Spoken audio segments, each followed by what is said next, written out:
Hello, students, and welcome to week 8 of the Nonviolence and Peace Action class. This week, we're going to be looking at masculinities and peacebuilding.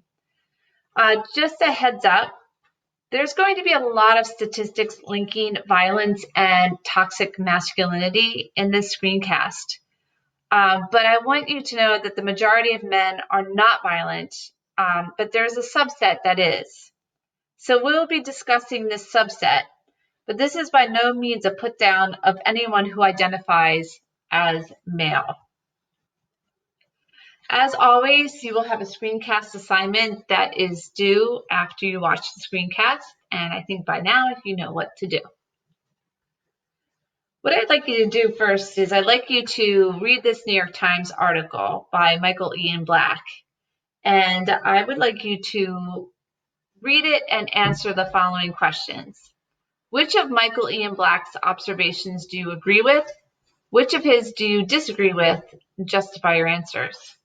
And question 2, has there been too much emphasis on the empowerment of women and girls? And question 3, for those who identify as male, do you feel that you are losing out on opportunities as a result of the empowerment of women? And I failed to mention the name of the article is The Boys Are Not All Right by Michael Ian Black. And Michael Ian Black is a comedian, but also does a bit of commentary as well. Then I would like you to watch this video that comes from the United Nations, and it's called Men, Peace, and Security, Agents of Change. So this is the global perspective on the ability to change toxic masculinity into peace building. And I'd like you to answer these 2 questions. What do these experts propose as solutions for men to unlearn violence? And question 5, what surprised you about the video? So take a moment to watch this. So I know we've mentioned this previously, but let's go over these key terms again before we get into masculinity and peace building. The first one being gender. Gender refers to the characteristics and behavior that a society or culture associates with males and females. The terms masculine and feminine are usually used to describe gender. Gender identity is an individual's deeply held sense of being male, female, or another gender. And this, as we've mentioned before, is separate from biological sex. Gender expression can be defined as a way we show our gender to the world. Societal expectations of gender expression are reinforced in almost every area of life. Even very young children are clear about the gender choices that boys and girls are, quote, supposed to make in relation to toys or colors or clothes or games or activities. So what is masculinity? Because femininities and masculinities are gender identities, they are shaped by sociocultural processes, not biology. Femininities and masculinities are plural and dynamic, and they change with culture and individuals.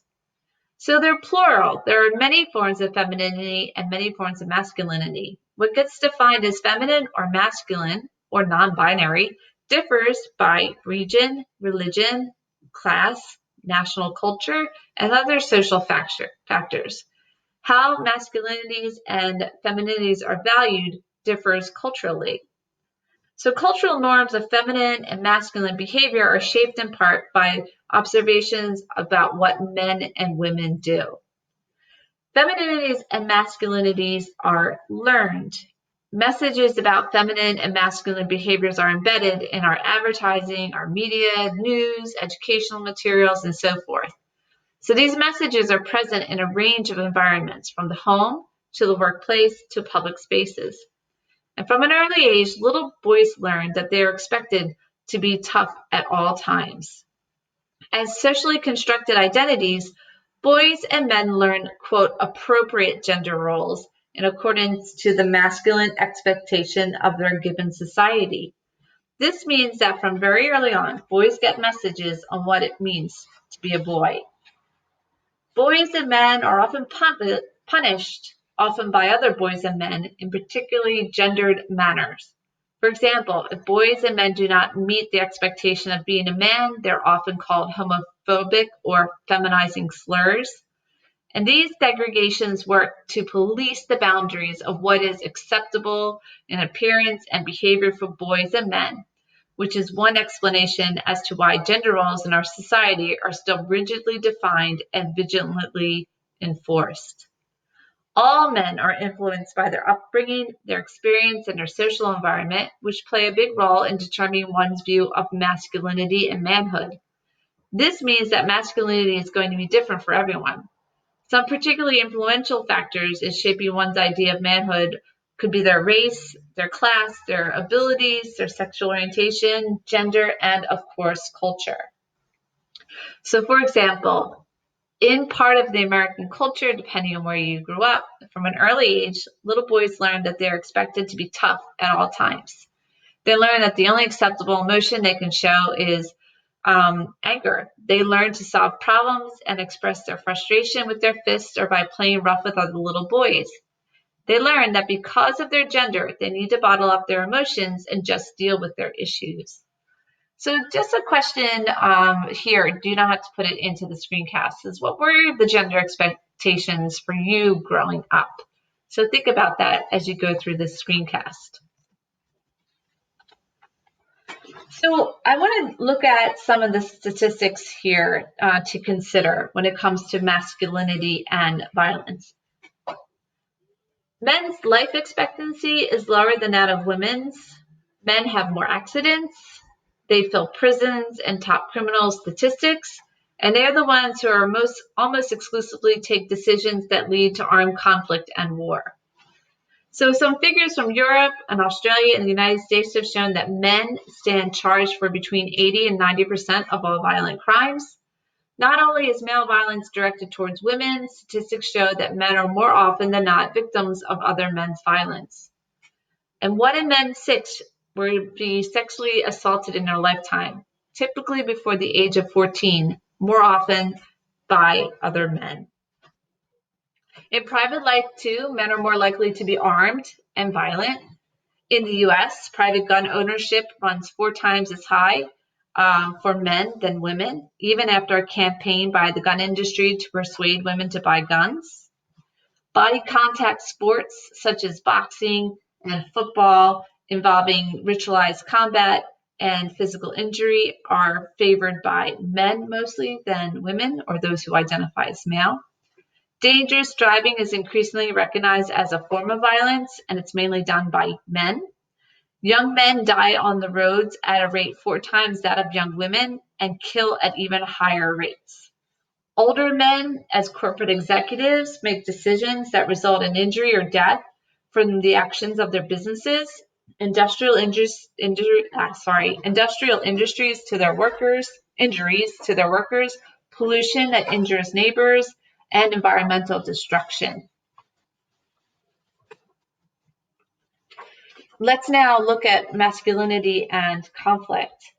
Feminist theory states that analysis of masculinity remains largely absent in war studies, which we've talked about this semester. So let's look at men and the horrors of war. It's mostly men who are responsible for the horrors of war. The cultures and institutions that prepare for and deliver organized armed violence on behalf of the state or non-state actors are predominantly constructed by men, led by men, and filled with men. Yes, there are women fighters at the front lines, senior women military strategists, and women heads of state who take countries into war, but the evidence still tells us that it's mainly men who organize and deliver violence. Suffering, on the other hand, is stereotyped as largely female today, with a foregrounding of the pain of women and children. But men suffer terribly in war as well, and many resist the, quote, mainly male violence of a conflict and non-violently support the rescue and survival of their families. Let's look at military culture as well. Research indicates that military cultures tend to foster attitudes that are demeaning to women through training, violence, and sexual language, imagery, jokes, drill chants, etc. Like the example of the women soldiers in Eritrea that I had you read towards the beginning of the semester. Women experience a lot of abuse in the military. World military expenditure is estimated to be around $1,686 billion in 2016. $1,686 billion in 2016, or 2.2% of the global gross domestic product. That is also $227 per person. That's how much is being spent on war. 30 million members of the world's armed forces today identify as male. And in many countries, all soldiers are men. And even in countries that admit women to the military, commanders are almost exclusively male. And those who identify as male also dominate other branches of enforcement, both in the public sector as police officers and prison guards, and in the private sector as security agents. So there is a lot of connection between masculinity and violence and masculinity in conflict. I'd like you to read this article. This is written by Hannah Wright, and it's called Masculinities, Conflict, and Peacebuilding, Perspectives on Men Through a Gender Lens.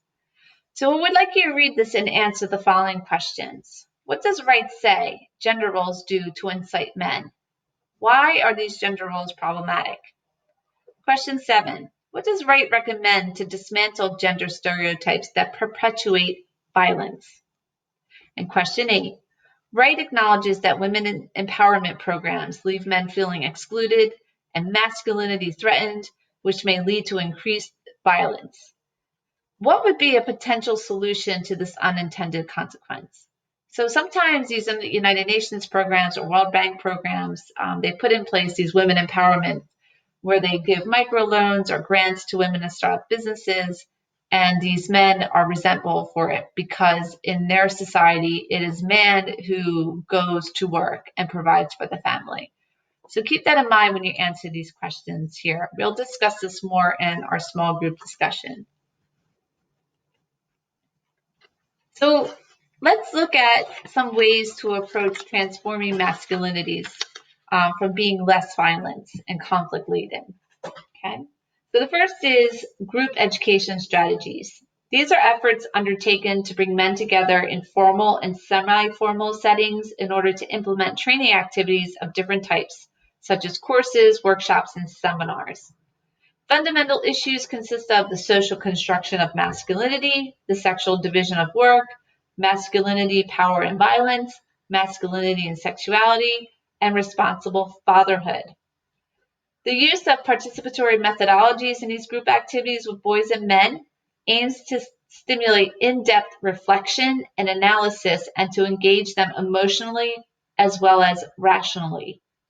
Participants are encouraged to identify and examine their own attitudes, values, and behaviors, and to understand how they may uphold patriarchal norms and propose strategies for change, which begin with making changes in their own lives. So they analyze the processes of gender socialization, which they themselves experienced as boys growing up. They engage, these group strategies engage men emotionally as well as rationally. It also helps them to confront homophobia. And those who participate in this group education report significant changes in their attitudes and behaviors. The second approach to transforming masculinity is community outreach strategies. These are activities aimed at influencing culturally ingrained attitudes, values, and behaviors on a wider scale, including through mass media campaigns, distribution of educational and informational materials, rallies, marches, cultural events. So it includes a lot. The term community outreach strategies is used here to denote those which aim to influence beliefs, attitudes, values, and norms related to masculinity on a wider scale through the use of media campaigns, like I mentioned, and they encourage critical thinking in relation to attitudes and behaviors. Similarly, some use particularly influential men, such as celebrities or sporting personalities or political leaders, in their media output to garner more attention and position them as role models. They are deliberate about using positive, affirmative messages. Implementing agencies have found that showing men the benefits for them of changing, such as depicting men or couples as happy through positive imagery, is much more effective. So they'll include commercials or soap operas or TV dramas in order to be most effective. And then the best possible way to transform masculinities would be an integrated strategy. So it's a combination of both group and community outreach. Evidence suggests that programs which integrate group education with community outreach and mass media campaigns are the most effective in changing behavior. What I'd like you to do now is we're going to look at a case study. So I want you to watch this 2-minute video about the conflict in Colombia. And then on the next slide, I would like you to watch this video about alternatives to violence and answer the questions. So take a moment to pause. I'd like to pause this and get the QR code to watch this video. And then take a moment to get this video and answer those questions 9, 10, and 11. What is your perception of the FARC gaining political power in Colombia? Should the FARC be given political legitimacy? And how does this connect to masculinity and peace building? These two are to be included in your screencast. Instead of having you read this article on reconstructing masculinities, the disarmament, demobilization, and reintegration of former combatants in Colombia by Kimberly Thadon, I thought that I would summarize it for you to give you a break. So let's first look at her quote here. Constructing certain forms of masculinity is not incidental to militarism. Rather, it is essential to its maintenance. Militarism requires a sustaining gender ideology as much as it needs guns and bullets. So the point of this article here is that successful reintegration of men back into society who have been in the military, who have been who create an identity that being in the military is masculine, committing violence is masculine. It has to do with DDR programs and transitional justice measures. But what she is saying that DDR programs and transitional justice requires a gendered analysis that includes the examination of links between weapons, masculinity, and violence.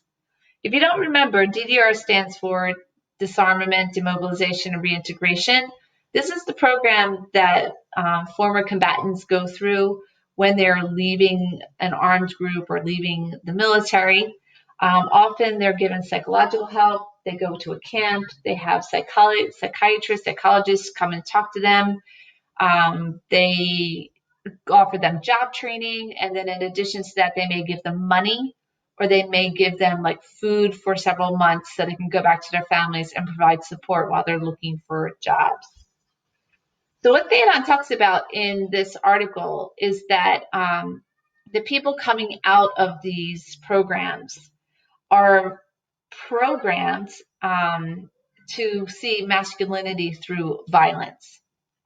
And the problem with that is that they come back into their society, into their families, into their communities, and they still are violent. Okay, so let me give you some quotes from the article. All right, so there's a reinforcement of masculinity. So one of the soldiers says, "Everyone treats me with respect. It's not like it was before. When I walk down the street, people move out of my way. Now I can send my mom 350,000 pesos a month, and she's doing all right. I even saved up and bought my mom a house." Another ex-soldier, Vladimiro, said he finished his military service only to return to his poor neighborhood and into a labor market where he was just another unemployed man. So there's issues here with men because they feel like they lose their dignity once they go back into their society. And these societies are also broken because they've been in conflict. So there's not a lot of economic opportunities or opportunity to change. So she comes up with this idea of militarized masculinity, which is the fusion of certain practices and images of maleness with the use of weapons, the exercise of violence, and the performance of an aggressive and frequently misogynist masculinity. So in this society, the purpose of guns is both a threat and a source of security in a highly violent environment. So laying down weapons and trusting the police to protect them diminishes these men's capacity to protect their families in the event that armed actors do come for them. So the problem here that they don't understand is that former combatants have little access to civilian symbols of masculine prestige. Militarized masculinity produces a male that is not only marketable in conflict, but is also promoted in terms of respect. So even women will gravitate in this highly violent society to these militarized masculine stereotypes, and they will prefer men who are like, quote, macho or can protect them during wartime. So security is why women seek them out, but then this domestication of violence becomes part of a problem in terms of domestic violence, because these males will also inflict violence on females. So Faidon sees problem with DDR programs. So she says that they're squarely located within a military or security framework. The focus failed to give consideration to host communities and the need to consider local, cultural, and gendered conceptions of what constitutes rehabilitation and resocialization of ex-combatants.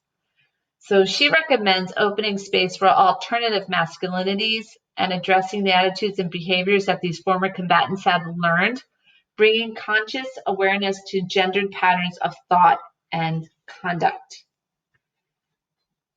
And this is why the feminist point of view is very important when we're looking at conflict and masculinity, because it opens up new spaces to identify what masculinity can be in these countries. And finally, I want you to take a look at this video. This is from Vice, and it's set in Belfast, Ireland. So for a good 100 years, the people in Northern Ireland have been fighting against each other. So it's the Protestants against the Catholics. And the Protestants were for becoming part of the United Kingdom, while the Catholics wanted independence. So they used identarism throughout these 100 years to build an us versus them. There is really no difference between these two groups of people other than the religion. But even their religions are so closely related. So this video takes place after the Troubles in Ireland. So the war has ended, okay? And yet you still have these toxic masculinities and the building of identarism. So watch this video about Protestant boys and their hatred of Catholics and answer these final two questions. Question 12. Why do these Protestant boys hate Catholics? Is it clear in the video? Why do these Protestant boys hate Catholics? Is it clear in the video? And question 13. What does this video imply about masculinity and violence? What does this video imply about masculinity and violence? I look forward to seeing you on our small group discussion, and I hope you have a great week. Take care.